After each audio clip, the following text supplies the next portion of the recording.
Good afternoon to you. I'm Danilo Evangelista, and welcome to our discussion for this week on the hurricane season. It is March 9th, 2024. Today we're talking about climate model updates for the hurricane season. As you can see by the title, this is the background of the NMME March update. Obviously, one of the climate models that have updated over the last several weeks, and we'll also go over the European too. And they're both showing basically what you would expect as on cue with all the other models, and that is a picture for a potentially very active hurricane season. So let's get started. 84 days now till June 1st as our countdown from 100 days continues. And as I said before, the next 90 days, at least at the time that we were last week, we were at 91. This week we're at 84, and these next few weeks leading up until June 1st will go by very quickly.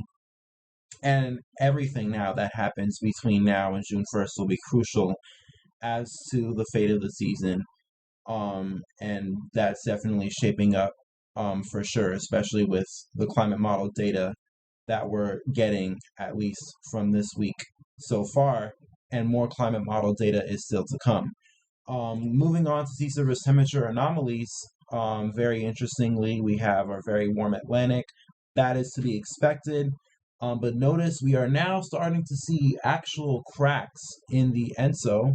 We're starting to see these cold anomalies beginning to show up along the equatorial Pacific.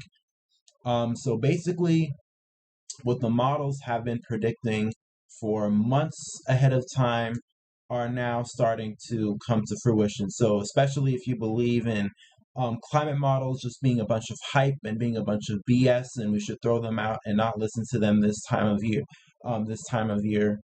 Well, now you're starting to see them actually come to fruition. We're starting to see cold anomalies, which will eventually probably become a La Nina at some point this year. We'll see the equatorial Pacific completely cool down.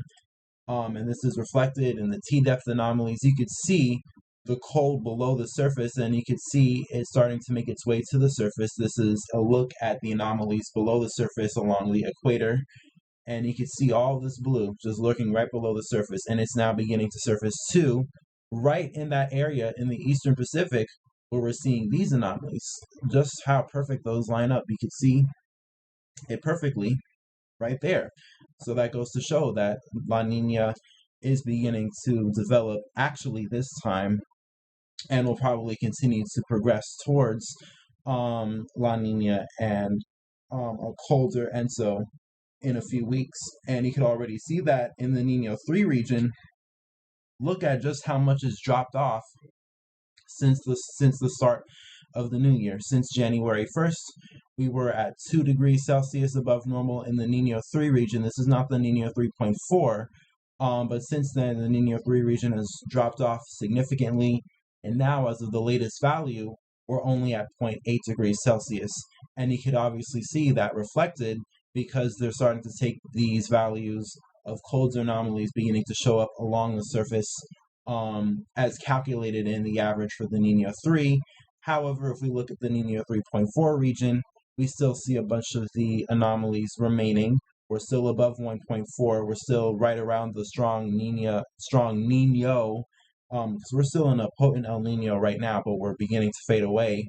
In the Nino 3.4, at least, that's still reflected, and you can obviously see towards the Central Pacific, we have not seen much of these warmer anomalies begin to erode yet. But the progress is there, and no doubt the road towards La Nina continues, just like the climate models are depicting. And with that, we'll show the climate models what they show for the future. And another part of it is the Atlantic MDR. That also remains warm. And the climate models also expect the MDR to remain warm. And it has been so far, especially since the beginning of the year. We have been at near record levels in warmth. In fact, we've been record warm for this year so far. And even since last year, we've really not dipped at all in terms of the total amount of warmth in the Atlantic. And it's just remarkable to see, not even below 1 Celsius, we've dipped. The closest we've gotten to was near February, But since then, the Atlantic has remained very warm, very solidly above 1 Celsius, and even today's value, 1.29, almost 1.3 Celsius on average in the MDR. And I'll show you the NAO right now. That's going to dip negative, and that'll probably allow for trades to weaken even further.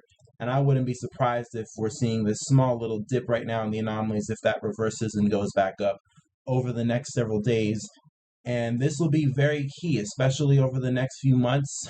The climate models obviously expect the MDR to remain as warm as it is right now and probably even get a little warmer. But most importantly, it'll be key to see how that plays out. And one way we'll look at it is the NAO. Obviously, as I just mentioned, that goes negative and then it goes back to neutral, but it doesn't really go positive and strongly positive, which is the biggest key. And that should allow the trades to not get too strong, even if they do increase a little bit. And overall, that should keep the MDR in a very warm state. So with that being said, we were looking at what is happening right now, but obviously we have the climate models. They all came out this past week, most notably the European, and very interesting takeaways from the European. First of all, Ben Knoll, he posted the atmospheric response in the oceanic anomalies in relation to El Nino and La Nina through MJO, the velocity potential, and that's what the map he shows right now. And basically what he's illustrating is the velocity potential change as we go from now into the hurricane season. And one thing you notice, very interestingly, look at these greens. They were all, I'm going to wait for the beginning to start. You see a bunch of these greens, they were all over the Pacific for March, but look at it by the time we get to August, all of these greens, which represents rising motion, he actually has a key at the bottom so you can see, we had a bunch of these greens, which represents rising motion, which is favorable for an El Nino, go to the Indian Ocean, and in place in the Pacific, we have a bunch of orange, and that is sinking air, and that would favor La Nina in the Pacific. This is a very typical La Nina pattern. We have sinking air in the Pacific and rising air focus over the Western Indian Ocean in Africa. And obviously, since the rising air is focused over Africa, that would favor stronger waves and also a more enhanced African monsoon, and that favors, in turn, the Atlantic. So basically, these are all factors that are falling in place atmospherically for the Atlantic to be very busy this year. And this is the European model for the velocity potential. What do they show in response to that? Let me move this aside, actually, so I could just click on the next slide. What do they show in response when it comes to their actual number forecast for the Atlantic? And that's what released this week. This is the Euro seasonal forecast. Mind you, this only goes out to September, and this is their tropical storm frequency forecast, forecasting 17 named storms in the Atlantic, only out to September. They don't even have October and November out yet on the European, and they already take this out to 17 named storms. The average here on the European is only 12, so they're not really entirely updated yet to the 1991 to 2020 average, which is 14 named storms, but still 17 named storms. And that's not all. Their hurricane frequency out to September is 9 or close to 9, 8.7. That rounds up to 9. You get the general idea. 9 hurricanes, and very active, obviously, and this only goes out to September. And that's honestly pretty crazy if you think about it. 17 named storms and 9 hurricanes, that's already quite a bit above the average for a hurricane season. And that only goes out to September. You could just only wonder what the European will show by the time we get to October and November. And I think the European also showed as much as I think 1.7 points above 1 full point, which is the mean for accumulated cyclone energy. So they are showing a well above index for the accumulated cyclone energy as well in the Atlantic. All of this, of course, only encompassing or accounting for the early season and the peak of the hurricane season. Obviously, not even the hurricane season at its full. So you can just only imagine over the next several months what the European will show once it gets the full picture of the hurricane season as in its entirety, which is why I say these next few weeks and months leading up to June 1st will be crucial as to what picture we get for the hurricane season. Everything I say always ties together, and it is always very important to keep that in mind. And why is the European forecasting this? Well, if you look at all the other parameters, it is pretty easy to say why. This is the European seasonal for sea level pressures in the Atlantic, and one thing to note is all of these very low sea level pressures across the Caribbean and Gulf and the deep tropics, and increased sea level pressures in the subtropics. So basically, that means rising motion, which in turn will produce lower sea level pressures in the tropics. That obviously favors more development because lower sea level pressure means more precipitation, and atmospherically, that just means conditions are more favorable for hurricane development. And this is for July, August, September. And a lot of people have also mentioned, very interestingly, of these increased sea level pressures in the subtropics. A lot of people talked about that in terms of steering, which could be very interesting for the season. I saw people like Andy Hazelton mentioning maybe the European trying to hint at a pattern that would favor more westward moving systems. And for that, obviously, that would not be very good, especially for us here in the Western Atlantic, not just the United States, but the Western Atlantic as a whole. And we saw that the Cansips had a very similar pattern too, at least in precipitation, which is also what the European has. Look at that. Just like the Cansips and even all the other models that have come out so far, look at that. Precipitation focused especially over the Caribbean and Western Atlantic.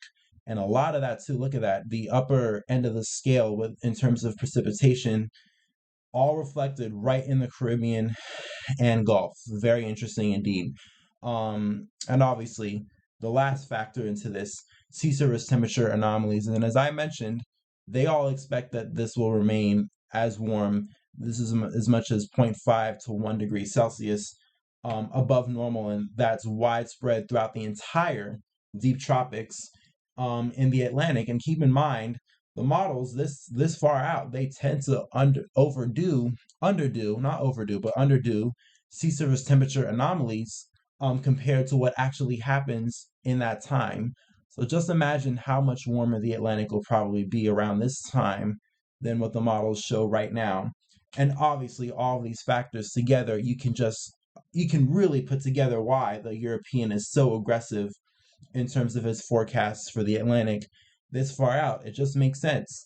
And finally, as I mentioned before, the NMME model, I have the sea surface temperature map here. I should have gotten the precipitation map. And let me actually really quickly do that here. Let me actually really quickly get this map. Should have done it before, but it's fine. I think this is it. Precipitation rate. There it is. Really quickly, NMME for August, September, October. And it shows the same picture. Now, this actually includes the entirety of the peak season, which runs through August to October. And they show same thing as the European. Let's go back to the European really quickly. Very focused precipitation anomalies in the deep tropics, especially in the Western Atlantic. NMME shows the same exact picture. All in agreement that there will be a very favorable look for the Atlantic this season. And just take a look at the NMME for July, August, September. And I was going to bring up July, August, September for the precipitation. But anyways, not everything always happens to plan. It's okay. You get the general idea. Look at this. NMME 2 also showing as much as 70, even some places, 70% chance, 50% chance at least of much above normal sea surface temperature anomalies across the Atlantic as a whole, especially in the Western Atlantic. And that's very important because that's where all of us live. We all live in the Western Atlantic. Not that many people live in the Eastern Atlantic. And especially when we get impacts here, that is obviously not good. and the climate models are all indicating in those areas the potential is there that things could be much, much favorable for hurricane season this year, besides the fact that all the models are obviously very much in agreement that we'll get a La Nina. And I'll actually show the NMME. Look at that signature in the Pacific too. And can we go back to the European? Let's see, where's the European? There it is. Look at that signature in the Pacific. Very cold anomalies along the equatorial Pacific in the European and on the NMME too. Bottom line, just all the models very much in agreement that we will get a La Nina this season, plus a very favorable look in the Atlantic. They all show basically the same thing that all the other models have been showing since the beginning of the year. It honestly isn't new anymore, but it is still very interesting nonetheless. And it shows that things are looking very favorable for this season, that is for sure. And it'll be very interesting to see what these other climate models show.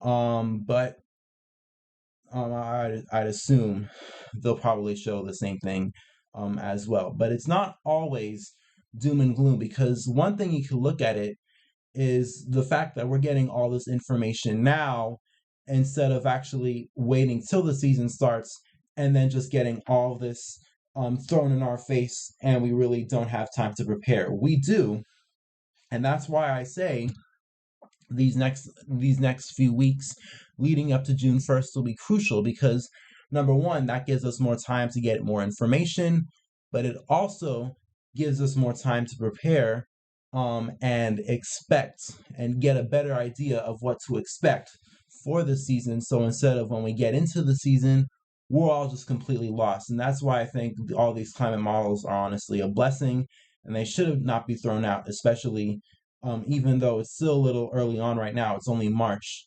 but I think it is really important to look at them even right now, and especially right now, because over the next few weeks, these climate models will become only more relevant when it comes to talk about the hurricane season. So much very important stuff coming up. Hopefully y'all could be here with me, because I'm going to cover all of it. And I would really appreciate it, obviously, to contribute to that. If you subscribe, like, comment, share what you think, share what your opinions are for this hurricane season, what you plan on doing, are you preparing, and of course, if you have any questions for me, would really appreciate it if you put it below. But other than that, I'm gonna wrap it up for this week. Really, thank you so much for watching. And once again, let me know what you think, and I will be posting the next few climate models that are still to release. I think that's the NMME on the website's Tropical Tidbits, because there's the actual NMME data that's out right now, but they still have yet to be released on Tropical Tidbits. So if you're not really able to grasp what the graph that I showed you of the NMME is there, but you can look at it better on Tropical Tidbits, I'll post that. And also there's a C3S, which is still to be released. I'll post it on Twitter, and that's where you could also catch me. Same name, same profile picture too. Just search up my name on Twitter, and I'll be there as well. And I'll be there at any time. Anytime I see anything interesting, I will post it on Twitter, and I will comment as well. And I'm there anytime, unlike on YouTube where I'm only here once a week.